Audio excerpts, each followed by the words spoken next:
ছোটখাটো একটি ব্যবসা রয়েছে, মেডিসিন ব্যবসা বা দোকান, যেকোনো ধরনের পণ্যের শোরুম বা দোকান কিংবা অনলাইন বিজনেস অর্থাৎ ই-কমার্স বিজনেস বা অন্য সকল ধরনের ছোট ব্যবসায়ের জন্য আপনার ব্যবসায়ের এই রিটার্ন অর্থাৎ ইনকাম ট্যাক্স রিটার্ন কিভাবে ফাইল করবেন তা বিস্তারিত দেখাবো আজকের ভিডিওতে step by step. So viewers, চলুন আমরা শুরু করি। সম্মানিত সুধী, আপনারা দেখতে পাচ্ছেন ই রিটার্নের যে প্রথম যে ফ্রন্ট পেজ রয়েছে সেটি। এখানে রেগুলার ই রিটার্ন ক্লিক করার পরে এরকম একটা অ্যাসেসমেন্ট ইনফরমেশন এখানে আপনারা দেখতে পারবেন। আর আপনারা এই ই রিটার্ন এখানে কিভাবে রেজিস্ট্রেশন করবেন, ঠিক আছে, তার নিয়ে একটি ভিডিও আমার রয়েছে, আমার ডেসক্রিপশন বক্সে সেগুলো আমি দিয়ে দেবো, আপনারা সেগুলো দেখে নেবেন। ধন্যবাদ। তাহলে চলুন, এখানে প্রথমে রয়েছে সেলফ। এখানে একটাই থাকবে সেলফ, যেহেতু আপনি দিচ্ছেন। ওকে, অ্যাসেসমেন্ট ইয়ার 24-25। ওকে, ইনকাম ইয়ার আমি এটা দেখাচ্ছি 23 এবং 24-এর ইনকাম ইয়ারের। এখানে দেখুন any taxable income in the above mentioned income year. Okay, এখানে আমি ইয়েস দেব, যেহেতু আমি এই ইনকাম ইয়ারের ভিতরে ট্যাক্সেবল আমি দেখাবো আমার ইনকামটা কি থেকে, বিজনেস থেকে, যেটা আমি আগে ঠিক যেন দিয়ে রেখেছি income from business. Okay, so আমি যেহেতু বাংলাদেশি, সো রেসিডেন্ট আমি এখানে দিই, আর কোনো কিছু এখানে থাকবে না। দেন আমি সেভ অ্যান্ড কন্টিনিউ দিয়ে নেক্সট পেজে আমি চলে যাব।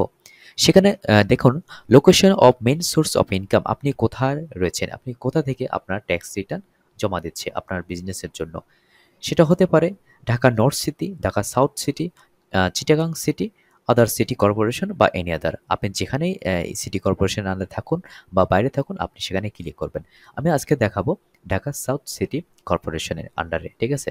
ওকে, আপনি যদি চান নর্থ সিটি, সেটা আপনি দিতে পারেন, কিন্তু আপনার এলাকা বুঝে। ওকে, সো দেন আমি দেখব claim tax rebate for investment. আপনার যদি এই যে ট্যাক্স আসে, সেই ট্যাক্সের থেকে আপনার যদি আপনার ট্যাক্স কিছু রিডাকশন করতে চান অর্থাৎ রিবেট পেতে চান, সেই পরিমাণে কি কি ইনভেস্টমেন্ট থাকতে হবে, ঠিক আছে, সেই রিলেটেড যদি আপনার ইনভেস্টমেন্ট থাকে, সো আপনি এখানে ক্লেম দেবেন ইয়েস। ওকে, সো এখানে আমি স্কিপ করে যাব, ঠিক আছে, যেহেতু আমার শেয়ার হোল্ডার ডাইরেক্ট হবে কোম্পানি, এখানে নেই কিছুই। এখানে দেখুন গ্রোস ওয়েলথ ওভার 50 লাখ, অবশ্যই এখানে আমরা ইয়েস দেবো, যেহেতু আমার বিজনেসের যে নেট ওয়েলথ বা গ্রোস ওয়েলথ আমার রয়েছে সেটা হচ্ছে 50 লাখের উপরে, এভাবে আমরা দিতে পারি। আমরা যদি মোটর কার থাকে তখন ইয়েস দেবো, ঠিক আছে, এখানে আমরা স্কিপ করে দেবো, এটা আমার নাই। হ্যাভ এনি প্রপার্টি, যেহেতু আমার 50 লাখের উপরে রয়েছে, সো এখানে আমার নিচে একটা যে এক্সপেন্স রয়েছে সেই জিনিসটা আসবে না। আপনারা ইতিমধ্যে জানেন যে আমার অন্যান্য যে ভিডিও রয়েছে সেখানে পার্সোনাল ইনকামের ক্ষেত্রে যে আইটি 10 BB সেটা এখানে ফিল আপ করতে হয়। সো আমরা দেন সেভ অ্যান্ড কন্টিনিউ দিয়ে নেক্সট পেজে আমরা চলে যাব। ওকে, এখানে হচ্ছে ইনকাম ফ্রম বিজনেস, যেটা আমি শুরুতেই সিলেক্ট করেছি যে আমি ইনকাম ফ্রম বিজনেস, সেটা আমি আজকে এই রিটার্ন ফিল আপ করবো। সো এখানে ধরুন প্রথমে রয়েছে বিজনেস ক্যাটাগরি, যে আপনি যে বিজনেসটা করছেন সেটা কোন ক্যাটাগরির ভিতরে রয়েছে, সেটা কি রেগুলার বেসিস নাকি সেটা হচ্ছে আপনার ওকেশনাল, ঠিক আছে, বা ট্রেডিশনাল সেই ক্ষেত্রে। সো আমি এখানে দেখাবো রেগুলার বিজনেস, যেটা আমি মান্থলি ইনকাম করি, ডেইলি ওয়াইজ আমি কি সেল করি। সো রেগুলার বিজনেস ইনকাম আমি এখানে দেবো। আমার এই বিজনেসটা টাইপটা কি, ঠিক আছে, আমার বিজনেসটা কীরকম, এটা কি এক মালিকানা বিজনেস, এটা কি শেয়ার হোল্ডার বিজনেস, ঠিক আছে, এটা কি অথবা গ্রুপ অফ কোম্পানি। যেহেতু আমি এটা ছোট কোম্পানি হিসেবে দেখাচ্ছি, ঠিক আছে, এসএমই যেগুলো বিজনেস সেখানে ক্ষেত্রে, সো আমি এখানে কি দেবো, সোলো প্রপার্টরশিপ অর্থাৎ এক মালিকানা দিন, ঠিক আছে, আমার এটা ছোট বিজনেস। ওকে, সো আমি এখানে ফাইলিং করে দেব। এখানে আপনাদের বোঝানোর সুবিধার্থে আমি আগে থেকে এখানে ফাইলিং অফ করে রেখেছি, যাতে সময় নষ্ট না হয়, আপনাদের আরও ভালো মতো আমি বোঝাতে পারি।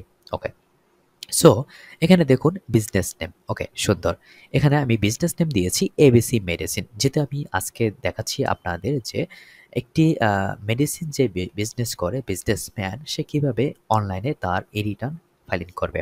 ওকে, সো ধরুন এই বিজনেসের এরিয়া রয়েছে ফার্মগেট ঢাকা, আপনার যেটা রয়েছে সেখানে আপনার এই অ্যাড্রেসটা আপনারা দিয়ে দেবেন, বা আপনার এখানে যে বিজনেসের যে নেমটা রয়েছে সেখানে আপনি দিতে পারেন। এখানে আপনি অনলাইনে এই বিজনেস করেন, ধরুন আপনার অনলাইনে বিজনেস একটা দিলেন স্বদেশ ডেইলি ফুড, ঠিক আছে, আপনি এগুলা বিজনেস করেন, অনলাইনে সেল করেন, সেখানে আপনার বিজনেস নেম এখানে আপনারা দেবেন।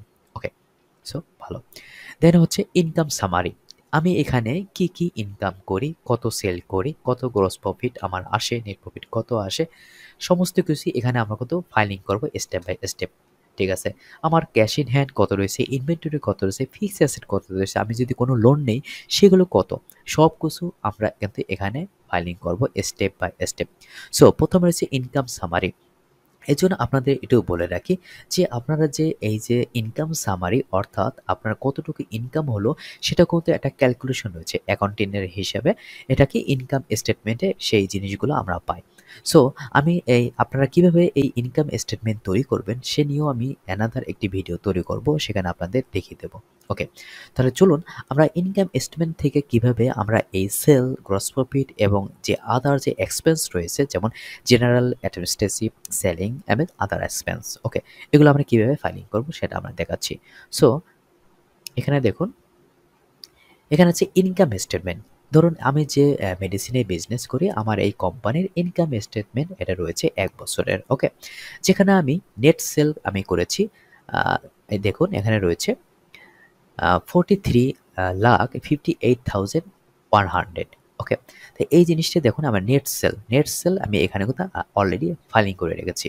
সো আমার কি 1 বছরে আমার এই পরিমাণ হচ্ছে নেট সেল হয়েছে, ওকে। তো গ্রস প্রফিট কত হলো এখানে দেখেন।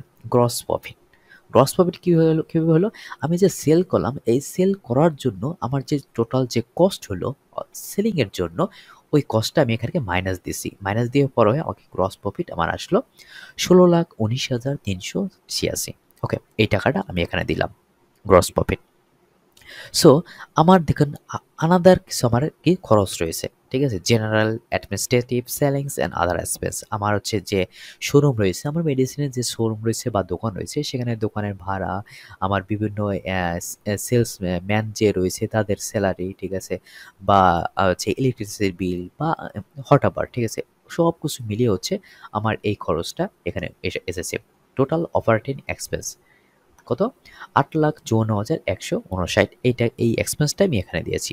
এখানে দেখুন, এখানে আপনার ইনকাম স্টেটমেন্টের সাথে এখানে যে নেট প্রফিট রয়েছে সেটা কিন্তু সিমিলার হবে, ওকে। যদি সিমিলার না হয় তাহলে আপনার বুঝতে হবে যে এখানে একটু আপনার গরমিল রয়েছে, সেটা আপনাকে ম্যাচিং করে নিতে হবে। সো এখানে দেখুন 7,65,227, ওকে। এখানে দেখুন 7,65,227, ওকে। এটা আমরা একটু বড় করে নিতে পারি।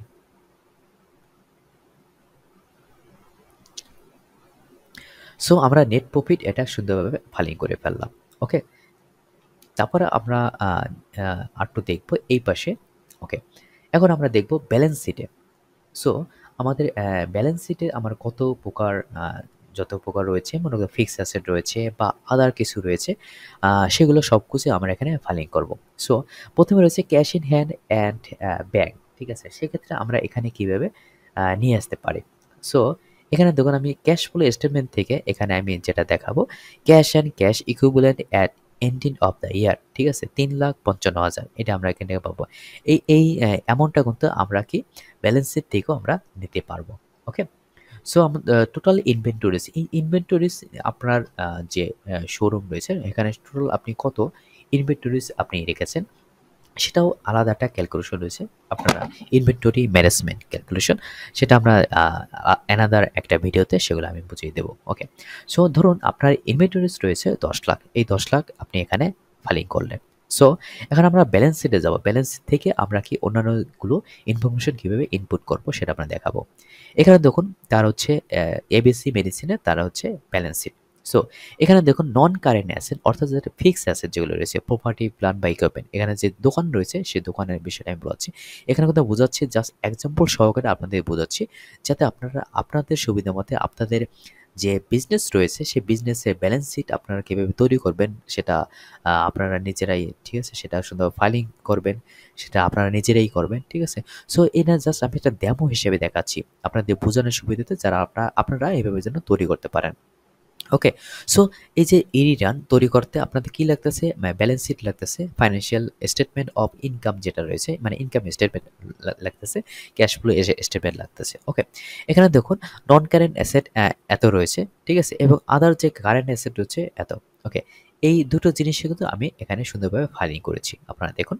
এখানে ফিক্সড অ্যাসেট এত রয়েছে, আমি ওখান থেকে নিয়ে আসলাম। আদার অ্যাসেট যেটা কারেন্ট অ্যাসেট অন্যান্য যেগুলো রয়েছে সেগুলো আমি এখানে নিয়ে আসলাম, ওকে। তো টোটাল অ্যাসেট হচ্ছে এত, ওকে। এখন দেখুন ওপেনিং ক্যাপিটাল, আমি ওপেনিং ক্যাপিটালে আমি এখানে কত দেখাবো। ধরুন এখানে হচ্ছে আমার ক্যাপিটাল রয়েছে এত, ঠিক আছে? এই ক্যাপিটাল থেকেই আমি কি ইনভেস্টমেন্ট করেছি, সো এই ক্যাপিটালটা আমি এখানে সুন্দরভাবে ফাইলিং করে রয়েছি। ওকে, সো ধরুন আমি এই যে উইথড্রল আমি যেহেতু মালিকানাধীন বা আপনি যেহেতু ওই কোম্পানির আপনার বিজনেসের আপনি মালিক, সো সেখান থেকে তো আপনি অবশ্যই কিছু টাকা নেবেন প্রতি মাসে মাসে। ওকে, আপনার ফ্যামিলি এক্সপেন্সেস বিয়ার করার জন্য। সো আপনি উইথড্রল করেছেন ধরুন ১ বছরে 4.5 লাখ টাকা। ওকে, সো এখানে দেখুন তাহলে ক্লোজিং ব্যালেন্স, ক্লোজিং ক্যাপিটাল যেটা রয়েছে সেটা কত রইল, এত। এবং এখানে একটা জিনিস লেখেন ক্লোজিং ক্যাপিটাল এবং হচ্ছে টোটাল ক্যাপিটাল অ্যান্ড লায়াবিলিটিস, এই দুটো জিনিস কিন্তু সেম হবে। ওকে, যদি সেম না হয় তাহলে আপনারা আরটু এটা অনেকভাবে তৈরি করতে হবে যাতে এই দুটো সিমিলার হয় আমরা ক্যালকুলেশন করে। সো এখানে আমরা কিন্তু মোটামুটি যে আপনারা যে বিজনেস থেকে ইনকাম করেন, ঠিক আছে, এখানে বিজনেসের নেচার, বিজনেসের নেম, অ্যাড্রেস এবং ইনকাম স্টেটমেন্টের আপনি কত প্রফিট করেন এবং আপনার ব্যালেন্স শিটে কী কী রয়েছে, অ্যাসেট, আপনার ইনভেন্টরিজ, আপনার ক্যাশ ইন হ্যান্ড অথবা ব্যাংকে কত রয়েছে, সমস্ত কিছু এখানে আপনাকে কিন্তু সুন্দরভাবে ফাইলিং করতে হবে। মানে আপনাকে কিন্তু সঠিক ইনফরমেশন দিতে হবে। তবে একটা জিনিস আপনাকে মনে রাখি, আপনি যখন আপনার বিজনেসের যাই হোক না কেন ১ লাখ, ২ লাখ, ৫০,০০০ যখনই আপনি ট্রানজ্যাকশন করবেন অবশ্যই ব্যাংকিং চ্যানেলে ট্রানজ্যাকশন করবেন। কেননা এনবিএরা সবসময় একটা প্রুফ চায়। যখন একটা রেফারেন্স আপনি যখন ব্যাংক স্টেটমেন্ট দিয়ে রেফারেন্স দেখাবেন তখন কিন্তু সেটা 100% গ্যারান্টেড হয়। ওকে, সো আপনাদের যে বিজনেস ইনকাম প্রসেসটা সেটা মোটামুটি আমি এখানে দেখিয়ে ফেললাম। এভাবে আপনারা কিন্তু আপনাদের বিজনেস রিটার্নে এভাবে ফাইলিং করতে পারবেন। সো নেক্সটে আমরা সেভ অ্যান্ড কন্টিনিউ দিয়ে নেক্সট পেজে চলে যাব। এখানে হচ্ছে রিবেটের অপশন রয়েছে। আমি যে বিজনেস থেকে যে ইনকাম করলাম সেখান থেকে আমি যে ট্যাক্স আসবে সেখানেও আপনি রিবেট পাওয়ার একটা পসিবিলিটি রয়েছে যদি আমার সঞ্চয়পত্র থাকে, যদি আমার ডিপিএস থাকে, যদি আমার লাইফ ইন্স্যুরেন্স থাকে এবং অন্যান্য যদি কিছু থাকে, মিউচুয়াল ফান্ডে যদি আমার কোনো শেয়ার থাকে, ঠিক আছে, সেখানে কিন্তু আমার এখানে দিতে পারে। ওকে, সো এখানে দেখুন বা আমার লিস্টেড স্টক অফ শেয়ার যদি এখানে কিছু থাকে সেখানে দিতে পারি, অথবা আমার যদি অন্যান্য কোনো খাতে যেমন জাকাত ফান্ডে যদি আমি সেখানে যদি দান করে থাকি সেক্ষেত্রেও আমি কি রিবেট পাবো। এখানে শুধু আমি সঞ্চয়পত্র রেখেছি 3 মান্থলি একটা সঞ্চয়পত্র রয়েছে, রেজিস্ট্রেশন নাম্বার এত, ইস্যু ডেট হচ্ছে এত এবং ইনভেস্টমেন্ট 1 লাখ করেছি, এখান থেকে আমি একটা রিবেট পাবো। সো দেন আমি সেভ অ্যান্ড কন্টিনিউ দিয়ে নেক্সট পেজে আমরা চলে যাবো এক্সপেন্ডিচার, অর্থাৎ আমার 1 বছরের টোটাল খরচ এখানে আমি আগে থেকে ফাইলিং করে রেখেছি, আমি সব ফাইলিং করে রেখেছি। এগুলো সাধারণত আপনারা সকলেই জানেন, সো আমি এখানে খুব কুইকলি আমি চলে যাচ্ছি। ওকে, এখানে গোল্ড রয়েছে, ফার্নিচার রয়েছে, সব এখানে কিন্তু আমি ফাইলিং করে রেখেছি আগে থেকে জাস্ট আপনাদের বোঝানোর জন্য। এগুলো আপনারা সকলেই পারেন। ওকে, ক্যাশ অ্যান্ড হ্যান্ডে আমি এখানে দেখেছি 11,77,733 টাকা। ওকে, আমি অন্যান্য যেহেতু আমার লায়াবিলিটি ওখানে দেখায়নি, সো এখানে আমার আসবে না লায়াবিলিটি। লিভ-ইন এক্সপেন্স তো এটা রয়েছে 6,43,000 টাকা। ওকে, এখানে আমার ইনকাম রয়েছে এত 7,65,227 টাকা। এই যে হচ্ছে আমার কি ইনকাম শোন, মানে যেখানে হচ্ছে আমি ট্যাক্স আমার আসবে এটা থেকে ক্যালকুলেশন করে। ওকে, আমার আদার্স আমি ফ্যামিলি থেকে কিছু রিসিভ করেছিলাম এত বিজনেস পারপাস আলোকে।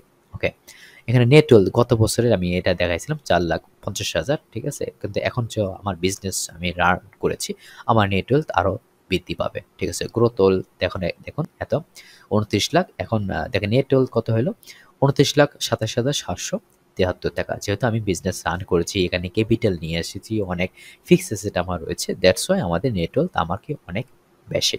ওকে, এখানে দেখুন ডিফারেন্সটা এখানে অবশ্যই আমাদের জিরো রাখতে হবে অলওয়েজ।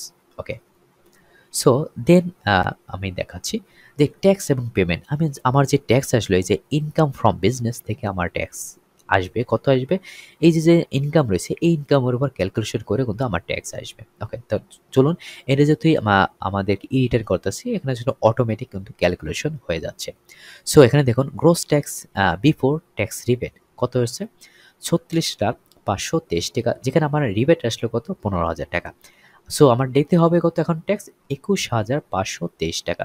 আমার মিনিমাম ট্যাক্স কত 5,000, আমার এখন দিতে হবে কত যেটা বড়, এটা না এটা আমার 21,523 টাকা আমার দিতে হবে, এই যে এই টাকাটা। এখন এই টাকাটা আমি কিভাবে দেবো, দেওয়ার জন্য আমি কি have you paid any source tax, advance tax or regular tax for that assessment year, এই যে রিটার্নের যে আমার যে ট্যাক্স আসলো সেটা আমি যদি আগে থেকে অ্যাডভান্স কিছু দিয়ে থাকি, যেমন টিডিএস, সঞ্চয়পত্র, ঠিক আছে সেগুলা, তখন হয়তো আমি কি করব, এই যে এখানে সঞ্চয়পত্র রেজিস্ট্রেশন নাম্বার দিলে এখন চলে আসবে। আমি অলরেডি এখানে আমি সেভ করে রেখেছি, ঠিক আছে, কত আসলো সেটা আমি দেখাচ্ছি। সো এখানে দেখুন যে সোর্স ট্যাক্স আমি ৩০০ টাকা যেহেতু আমার সঞ্চয়পত্র ছিল, সেখান থেকে আমি কি করলাম, এখানে টিডিএস দিয়ে দিয়েছি, সেটা আমি আগে থেকেই এখানে ফাইলিং করে রেখেছি। সো এটা চলে আসবে ৩০০ টাকা। সো আমরা দেন গো টু ই রিটার্নে আমরা যাব। দেন আমার এই রিটার্নে আসার পরে আমরা এখন দেখব নিচে যে এখানে এই যে টিডিএস সঞ্চয়পত্র যে আমি টিডিএস দিয়েছি ৩০০ টাকা এটা রয়েছে। কিন্তু আমার ২১,৫২৩ টাকা সেখান থেকে এটা রয়েছে। যেটা আমি টোটাল পেমেন্ট করেছি টিডিএস এর এটা। সো আমার দিতে হবে ২১,২২৩ টাকা। ওকে। এখন আমি ২১,২২৩ টাকা কিভাবে এই পেমেন্ট করব? এখানে পে নাও রয়েছে। পে নাও এখানে ক্লিক করে আপনার স্টেপ বাই স্টেপ আমরা আপনাদের ব্যাংকিং চ্যানেলের মাধ্যমে অথবা মোবাইল ব্যাংকিং চ্যানেলের মাধ্যমে আপনাদের যে ট্যাক্স রয়েছে এই চালানের মাধ্যমে আপনারা সেটা সুন্দরভাবে পেমেন্ট করতে পারবেন। ওকে। সো এটাই ছিল আজকে আমার বিজনেস যারা করে তারা কীভাবে অনলাইনে এই রিটার্ন তারা ফাইলিং করবেন। আশা করি আমার ভিডিওটি আপনার ভালো লেগেছে। যদি কোনো অংশে যদি না বুঝে থাকেন অবশ্যই কমেন্ট করবেন। আমি যথারত্তর সেগুলোর উত্তর দেব। তবে আপনাদের জন্য একটি কথা, আপনি যদি ইনকাম ট্যাক্স অর্থাৎ এই যে ইনকাম ট্যাক্সের আইন রয়েছে সেগুলো যদি আপনি ভালোমতো বোঝেন এবং সকল বিষয় যদি ভালো বুঝে থাকেন তাহলে আপনি আপনার ই রিটার্ন সাবমিট করুন অথবা কোনো এক্সপার্ট